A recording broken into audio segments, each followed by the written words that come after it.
بسم اللہ الرحمن الرحیم۔ شروع اللہ کے نام سے جو بہت مہربان اور نہایت رحم کرنے والا ہے۔ غزوہ خیبر کے موقع پر ایک چرواہا حضور اقدس صلی اللہ علیہ وآلہ وسلم کی خدمت میں حاضر ہوا۔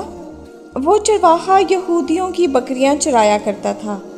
جب دیکھا کہ خیبر سے باہر مسلمانوں کا لشکر پڑاؤ ڈالے ہوئے ہے، اس کے دل میں خیال آیا کہ میں جا کر ان سے ملاقات کروں اور دیکھوں کہ یہ مسلمان کیا کرتے ہیں اور کیا کہتے ہیں۔ چنانچہ بکریاں چراتا ہوا وہ چرواہا مسلمانوں کے لشکر میں پہنچ گیا اور ان سے پوچھا، تمہارا سردار کہاں ہے؟ صحابہ اکرام نے بتایا کہ ہمارے سردار حضور صلی اللہ علیہ وآلہ وسلم اس خیمے کے اندر ہیں۔ پہلے تو اس چرواہے کو ان کی باتوں پر یقین نہیں آیا۔ اس نے سوچا کہ اتنے بڑے سردار ایک معمولی سے خیمے کے اندر کیسے بیٹھ سکتے ہیں۔ اس کے ذہن میں یہ بھی تھا، جب آپ اتنے بڑے شہنشاہ ہیں تو بہت ہی شان و شوکت اور ٹھاٹ باٹ کے ساتھ رہتے ہوں گے، لیکن وہاں تو کھجوروں کے پتوں کی چٹائی سے بنا ہوا ایک خیمہ تھا۔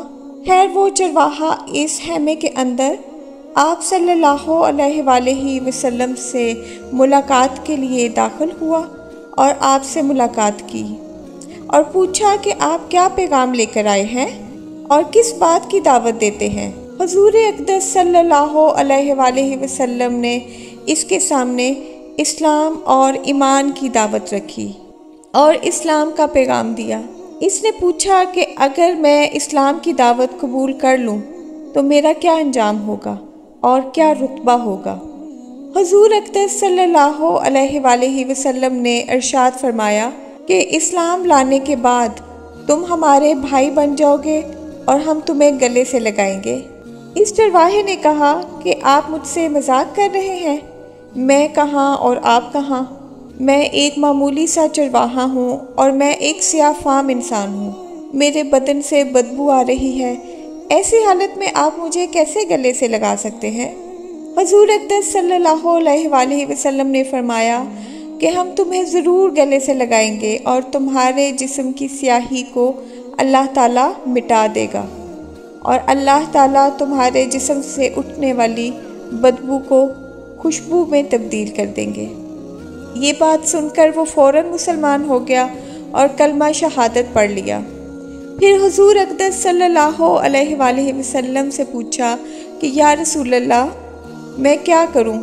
آپ صلی اللہ علیہ وآلہ وسلم نے فرمایا کہ تم ایسے وقت پر ایمان لائے ہو کہ نہ تو اس وقت کسی نماز کا وقت ہے کہ تم سے نماز پڑھاؤں اور نہ ہی روزے کا زمانہ ہے کہ تم سے روزہ رکھواؤں، زکوٰۃ تم پر فرض نہیں۔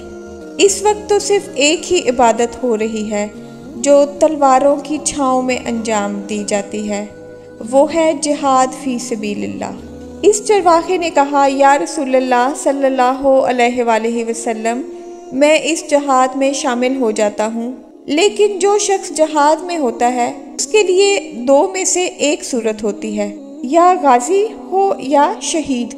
تو اگر میں اس جہاد میں شہید ہو جاؤں تو آپ میری کوئی ضمانت لیجئے۔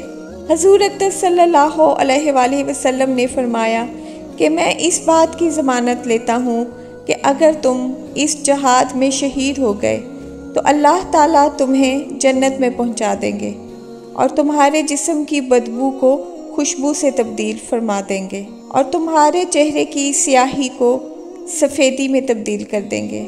چونکہ وہ چرواہا یہودیوں کی بکریاں چراتا ہوا وہاں پہنچا، اسی لیے حضور اقدس صلی اللہ علیہ وآلہ وسلم نے فرمایا کہ تم یہودیوں کی جو بکریاں لے کر آئے ہو ان کو جا کر واپس کرو، اس لیے کہ یہ بکریاں تمہارے پاس امانت ہیں۔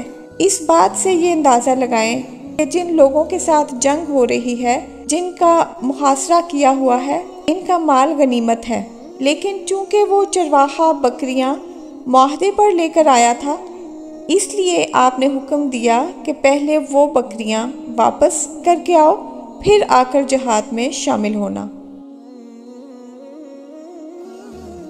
چنانچہ اس چرواہے نے جا کر